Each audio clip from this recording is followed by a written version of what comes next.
Japan just approved $58 billion for something most people never saw coming. Not battleships, not fighter jets, drones, and not just military drones. We're talking about a complete national restructuring, where autonomous machines are being wired into Japan's economy, its supply chains, its defense grid, and its financial markets, all at the same time. This is not a weapons program. This is a business model. And by the end of this video, you're going to see exactly who gets paid. Here's the setup. Japan spent decades locked into a pacifist constitution. Article 9. No offensive military capability, no power projection, just defense, and even that was kept deliberately small. For 70 years, Japan basically outsourced its security to the United States and wrote the check for it. But the math changed. China's military budget has tripled in the last 15 years. North Korea is launching missiles over Japanese territory like it's a calendar event. And Russia's war in Ukraine showed every government on Earth one very specific thing. Cheap drones win battles that expensive jets cannot afford to fight. Japan was watching, and Japan was calculating. In December of 2022, Tokyo made a decision that rewrote its entire post-war identity. The government announced it would double its defense budget over 5 years, pushing spending toward 2% of GDP. That sounds like a policy number. Let me translate it into dollars. 2% of Japan's GDP is roughly $100 billion per year. That is the third largest defense budget on the planet, behind only the United States and China.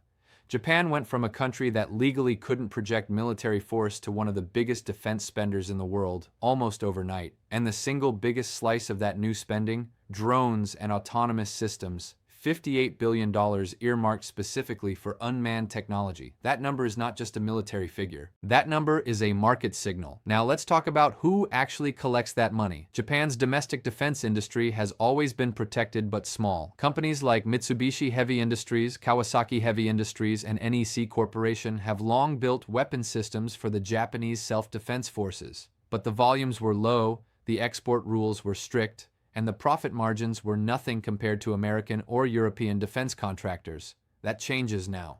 Mitsubishi is already developing the XF-3, Japan's next-generation fighter, but embedded inside that program is an entire drone wingman system, autonomous aircraft that fly alongside the manned jet, absorbing risk, extending range, and multiplying firepower. The drone component alone is estimated to add billions in contract value annually. Kawasaki is building logistics drones for island resupply, specifically designed for Japan's southwestern island chain, the same chain that sits directly between Japan and Taiwan.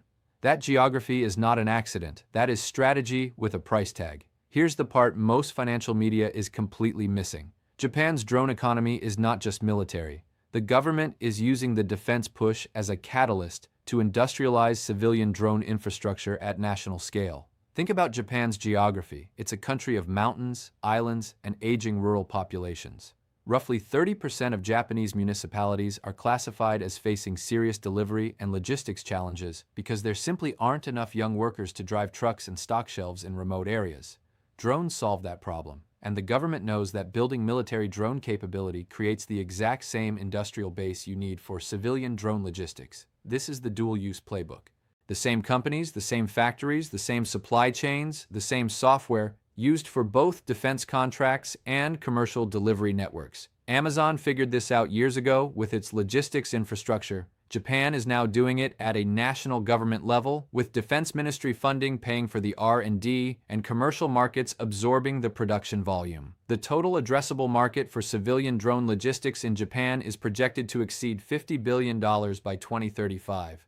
The government is essentially subsidizing the build-out of an entirely new industry and calling part of it a national security investment. Now zoom out, because Japan doing this doesn't happen in isolation. Every major Asian economy is watching this move and recalculating. South Korea has its own drone ambitions. Australia just signed a deal to co-develop autonomous underwater vehicles. India is pushing hard to localize drone manufacturing under its Make in India program. And the United States, Japan's closest ally, is actively encouraging all of it. Why? Because the U.S. defense industrial base is stretched. The war in Ukraine exposed just how much ammunition and equipment it takes to sustain a modern conflict. American factories cannot produce fast enough. Washington needs allies who can carry some of that manufacturing load. Japan building a $58 billion drone economy is, from Washington's perspective, a strategic investment in allied production capacity. The US gets a trusted manufacturing partner in the Pacific. Japan gets political backing, technology transfers, and access to American defense contracts. This is burden sharing with a balance sheet. And then there's the Taiwan question, the one everyone is dancing around but nobody wants to say out loud. Japan's southwestern islands, the Ryukyu chain, Okinawa, and the smaller islands stretching toward Taiwan are the exact terrain where a Taiwan conflict would play out in the opening hours. Japan knows this. Its military planners have war-gamed it extensively. The drone buildup in that specific region is not coincidental. Japan is pre-positioning autonomous capability along the exact corridor that any Chinese military operation toward Taiwan would have to cross. Each drone base, each logistics hub, each autonomous resupply system being built on those islands represents a financial bet that the deterrence holds, but a physical capability if it doesn't. The cost of building that deterrence? $58 billion over 5 years. The cost of not building it if deterrence fails and Taiwan falls? Economists have modeled a Taiwan conflict disrupting 40% of global semiconductor supply and triggering a recession that would cost the global economy $10 trillion or more. $58 billion suddenly sounds like a bargain, so here's where we land. Japan's drone economy is 3 things simultaneously.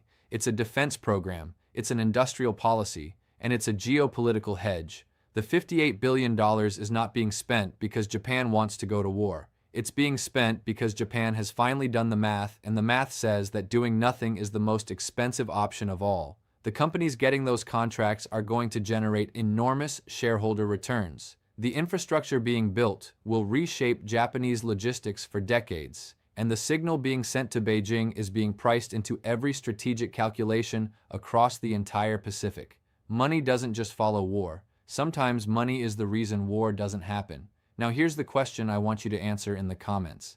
Is Japan's $58 billion drone buildup a legitimate act of self-defense that every responsible nation should replicate? Or is it an arms race accelerant that makes a Pacific conflict more likely, not less? Drop your take below. The comment section is where the real analysis happens.